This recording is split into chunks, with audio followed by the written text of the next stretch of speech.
Good morning everyone. Class 7, subject social studies. We are going to continue our chapter first of the civics, equality in Indian democracy. So in the last class we discussed about how the constitution ensures equality. Again the topic is equal. How the government ensures the equality. पहले ये था कि constitution जो है वो कैसे sure करता है कि गवर्नमेंट की इक्वलिटी होनी चाहिए, और अब ये है कि गवर्नमेंट जो है वो कैसे इक्वलिटी को एंश्योर करती है. The constitution has put the responsibility of ensuring equality to all people of the government. The Indian government tries to make sure that everyone enjoys this fundamental right in two ways. Actually ये होता है कि constitution जो है वो इस चीज़ की surety ज़रूर लेता है कि जो भी इक्वलिटी है वो सब में पर्टिकुलर एक पे बेस नहीं रहे, सबके अंदर इक्वलिटी जो है वो डिस्ट्रीब्यूटेड रहनी चाहिए इक्वल वे में. बट होता ये है कि अगर कॉन्स्टिट्यूशन बन गया तो क्या हो गया. मैटर करता है कि कॉन्स्टिट्यूशन को अप्लाई करने के लिए जो रिस्पॉन्सिबल है मीन्स गवर्नमेंट रिस्पॉन्सिबल होती है. तो ये चीज़ें क्या होनी चाहिए, पर्टिकुलर एक पे कंसंट्रेशन नहीं होना चाहिए, इनका सेंट्रलाइज्ड नहीं होनी चाहिए, ये सब पे इक्वली डिस्ट्रीब्यूटेड होने चाहिए सारे फंडामेंटल राइट्स. तो इन सारे फंडामेंटल राइट्स का जो भी यूटिलाइजेशंस होता है वो टू वेज़ में बता रहे हैं. टू वेज़ में आप इसको क्या कर सकते हो, यूज़ कर सकते हो, यूटिलाइज़ कर सकते हो इन राइट्स को.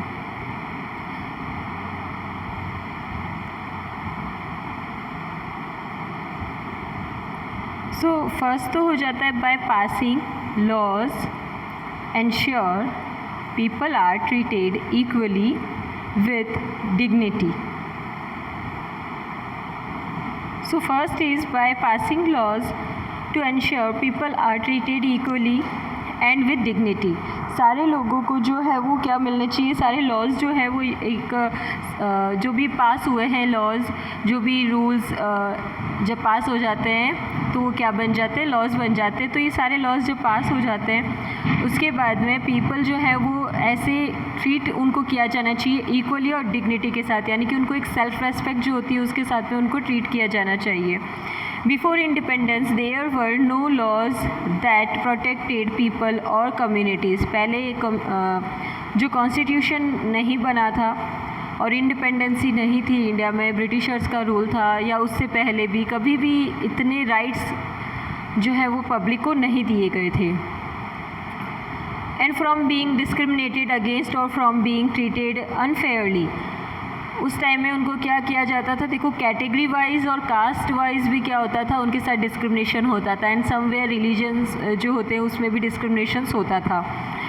जो भी रिलीजन से बिलोंग करता हुआ किंग है या रूलर है या ब्रिटिशर्स थे, उन्होंने क्रिश्चियन बनाने के लिए बहुत एफ़र्ट किए थे जो भी इंडियन सिटीजन्स थे उनको, और नहीं बनने पे उनको टॉर्चर किया जाता था. इसका एक सबसे बड़ा एग्जाम्पल 1857 रेवोल्यूशन इसी बेस पे हुआ था. So today India has many laws that protect people's right to be treated equally.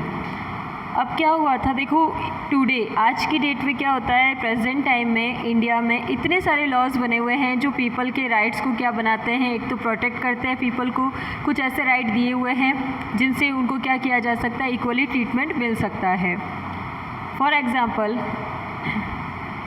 women now have the right to inherit property. Inherit क्या होता है, इनहेरिट मतलब होता है उसमें उसका अधिकार होता है, ठीक है. अधिकार मतलब राइट होता है. प्रॉपर्टी में पहले क्या होता था, सिर्फ जो मेल है, जो सन है, जो बेटे होते हैं, लड़के होते हैं, सिर्फ उनका राइट बनता था फादर की प्रॉपर्टी पे. बट अब ये होता है कि डॉटर्स जो होती हैं, जो वीमन होती हैं, वो उनका भी राइट बनता है प्रॉपर्टी में. पहले वीमेंस का नहीं होता था, डॉटर का नहीं होता था, वाइफ्स का नहीं होता था, लेकिन अब ऐसा नहीं है. अब अगर कोई पर्सन है, उसकी वाइफ है, तो उसकी वाइफ का भी प्रॉपर्टी में इक्वली राइट रहता है. जितना हस्बैंड का रहता है उतना ही उसकी वाइफ का रहता है. और अगर किसी के डॉटर और सन दोनों हैं पर्सन के, तो बेटा और बेटी दोनों का राइट जो होता है वो क्या रहता है, उसमें प्रॉपर्टी में, अपने फादर की प्रॉपर्टी में उन दोनों के राइट इक्वल होते हैं.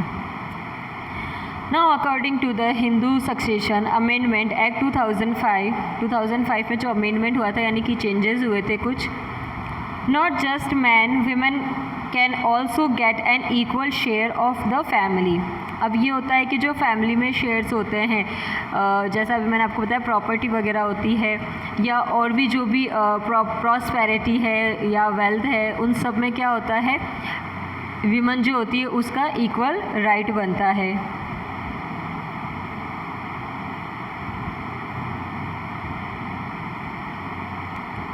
Now to ensure equality to women, the government has also made seeking of dowry a punishable offence।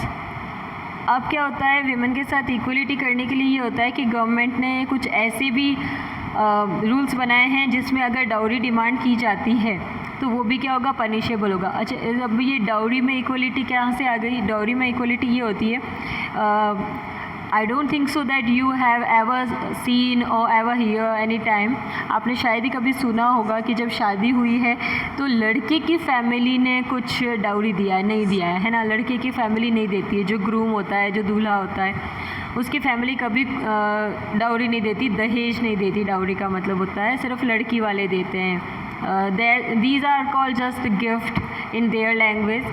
जो ग्रीडी लोग होते हैं उनकी लैंग्वेज में होता है, ये क्या होता है कि ये these are just gifts which are giving to the bride, सिर्फ दुल्हन को दिए जाने वाले गिफ्ट्स हैं उसके पेरेंट्स की तरफ से। लेकिन ऐसा नहीं होता है, कभी दूल्हे को तो नहीं देते हैं। दूल्हे को तो कभी नहीं सुना हमने कि लड़के वालों ने लड़के को गिफ्ट दिए हैं। तो ऐसा इसलिए है, इसीलिए जब लड़के वाले नहीं दे रहे हैं तो लड़की वालों को भी डाउरी नहीं देना चाहिए। तो ये इक्वली सिस्टम लाने के लिए डाउरी जो है वो ऑफेंस किया गया, यानी कि ये पनिशेबल हो गया है, मना कर दिया है, इस पर बिल्कुल वैलिड नहीं है, ये इलीगल है डाउरी देना। देखो, डाउरी देना और लेना बोथ आर इलीगल, दोनों ही इलीगल है। ना दहेज देना चाहिए ना लेना चाहिए। अगर ऐसा पता चल जाता है तो फिर दोनों के लिए पनिशेबल होता है, देने वाले के लिए भी और लेने वाले के लिए भी। And laid down that all workers irrespective of their gender be given equal ways for equal work. अब सेकंड थिंग ये है, जो इक्वली राइट्स दे दिया है तो इक्वल बेनिफिट भी देने चाहिए, इक्वल राइट होना चाहिए वर्क करने के लिए। पहले होता था कुछ जॉब्स होती थी जो वीमेंस को नहीं दी जाती थी, लेडीज़ को अलाउ नहीं किया जाता था उन जॉब्स में, सिर्फ मैन के लिए अलाउ होती थी। लेकिन अब ऐसा है कि वीमेन के लिए भी अलाउ है, मेल फीमेल दोनों के लिए है। पहले ये भी था, अगर फीमेल्स को अलाउ भी कर दिया है इस जॉब के लिए तो क्या होता था, फीमेल्स को जो वेजेस मिलते हैं, सैलरी मिलती है, वो सब जो थी वो इक्वल नहीं मिलती थी। लेकिन अब ऐसा है कि सैलरी भी इक्वल मिलती है, राइट भी मिलता है। तो ये सारे जो इक्वलिटी को लाने के लिए जितने सारे रूल्स बनाए गए हैं, ये सारे आज की प्रेजेंट कॉन्स्टिट्यूशन में विद अमेंडमेंट सारे लॉज में कन्वर्ट हो चुके हैं। और लॉज को, या जो भी लॉज होते हैं, जो भी नियम कानून हैं हमारे, उनको अगर आप ब्रेक करते हो तो ये it will be punishable. Now the disabilities act, that is one another important thing. The disabilities act of 1995 provide equal rights to people with disabilities and makes it the government's responsibility to ensure their full participation in society। अब ये था कि government की जो responsibility है ये बनती है कि जो डिसेबल पर्सनस होते हैं, डिसेबल मतलब होता है ना, अगर उनमें कोई भी फिज़िकली उनमें कमी है या कोई प्रॉब्लम है, उनको डिसेबल हैं वो किसी से, या फिर हैंडीकैप है या कुछ भी उनको प्रॉब्लम है, तो ब्लाइंड है, डम है, डेफ है, या जो भी दिक्कत उनको आती है, तो लेकिन राइट तो उनको भी है। They are also citizen of India, तो उनको भी राइट्स मिलने चाहिए। तो डिसेबिलिटीज़ के अकॉर्डिंग कुछ लॉज बनाए गए हैं, इनको कुछ ऐसा रिजर्वेशन सिस्टम भी दिया हुआ है जो भी गवर्नमेंट जॉब्स होती है उनमें, और हर जगह इनकी कुछ सीट्स होती है। May be you saw somewhere, आपने कई बार बसेस होती है उसमें या ट्रेन में या कहीं भी आपने देखा होगा, वहाँ पे लिखा हुआ रहता है कि ये जो सीट है, कुछ सीट्स होती है उनके लिए रिज़र्व्ड होती है। वहाँ पे भी ये है, अगर किसी आप एग्ज़ाम्स के लिए जाते हो, किसी जॉब के लिए या एम्प्लॉयमेंट होता है, उनमें भी इनका रिजर्वेशन होता है। तो ये एक्ट बना था 1995 के अंदर, जो इक्वल राइट्स प्रोवाइड करवाता है और गवर्नमेंट की रिस्पॉन्सिबिलिटी बनती है कि ये इनको सोसाइटी के अंदर फुल पार्टिसिपेशन करने का अपॉर्चुनिटी मिले। Now the act directs the government to provide free education to all children and ensure assimilation of children with special needs to mainstream schools। अब जनरली देखो क्या होता है, जब कुछ ऐसे डिसेबल पर्सन्स होते हैं, इनके लिए स्कूल्स भी अलग करवाए जाते हैं ताकि इनको एक इक्वल जो रखने का सिस्टम है वो अच्छे से परफॉर्म कर सके, इनके साथ किसी भी तरह का डिस्क्रिमिनेशन नहीं हो। तो ये सारे जो इक्वल राइट्स के बेनिफिट्स हैं वो डिसेबल पर्सन्स को भी मिलने चाहिए, इसकी श्योरिटी जो होता है वो गवर्नमेंट ध्यान रखती है। It also emphasises on providing ramps in public places to make them more accessible to persons with special needs. और इनको पब्लिक प्लेसेस पे भी क्या होता है,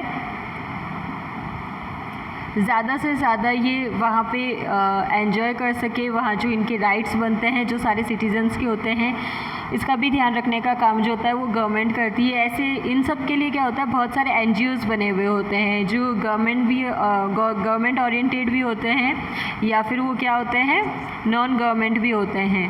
तो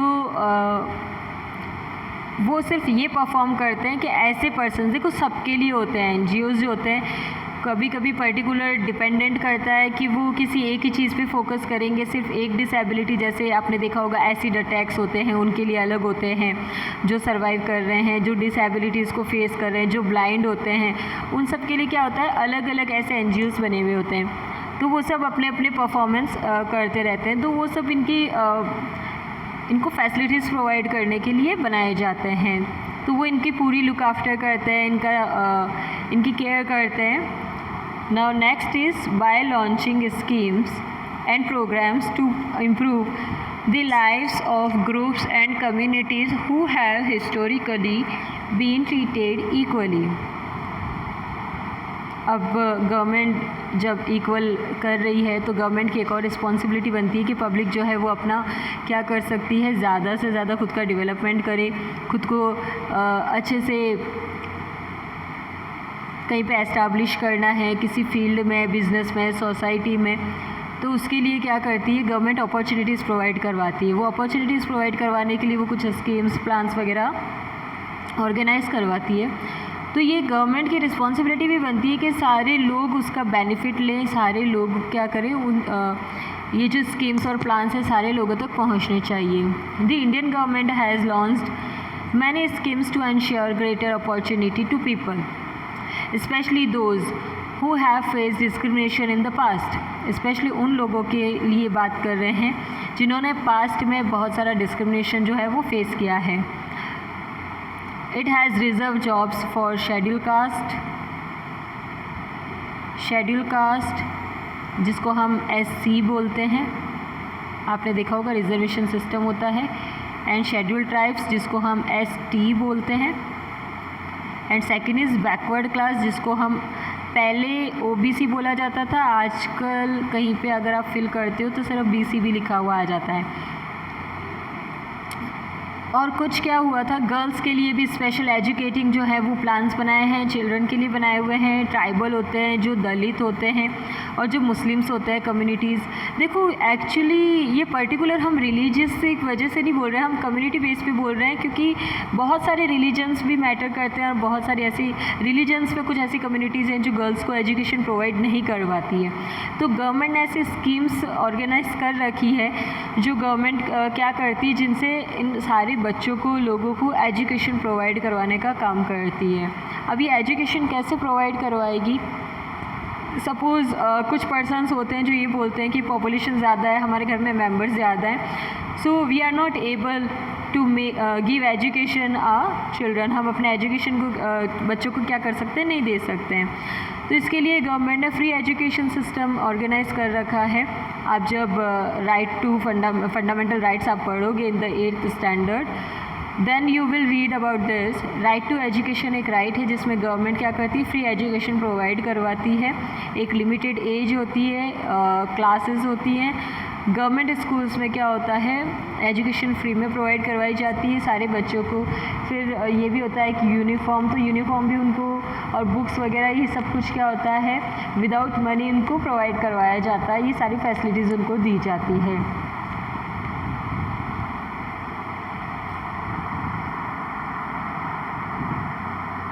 सो नाउ और ये भी होता है कि प्रोग्राम्स में कि ये मिड डे मील स्कीम भी है।